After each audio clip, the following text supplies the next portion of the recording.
Opposition اتحاد P D M نے حکومت کے خلاف 23 مارچ کو ہر صورت مہنگائی مارچ کرنے کا اعلان کر دیا۔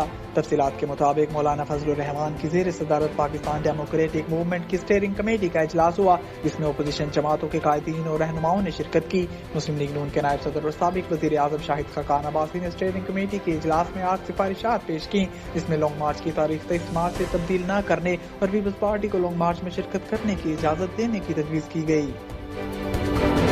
مسلم لیگ نون کی نائب صدر مریم نواز نے ٹرانسپیرنسی انٹرنیشنل کی کرپشن سے متعلق رپورٹ کا حوالہ دے کر وفاقی حکومت پر شدید تنقید کی ہے۔ مریم نواز نے سماجی رابطے کی ویب سائٹ ٹویٹر پر اپنے رد عمل میں کہا کہ عمران خان سے زیادہ کرپٹ، بدعنوان اور رشوت خور حکومت پاکستان کی تاریخ میں نہیں آئی۔ ہر شعبے میں تنزلی کے ریکارڈ بنانے والے عمران خان کے دور میں صرف ایک شعبے میں ترقی ہوئی اور وہ ہے چوری اور لوٹ مار۔ عوام کی جیبیں خالی کرنے والے عمران مافیا نے دیدہ دلیری سے پاکستان پر ہاتھ صاف کیے۔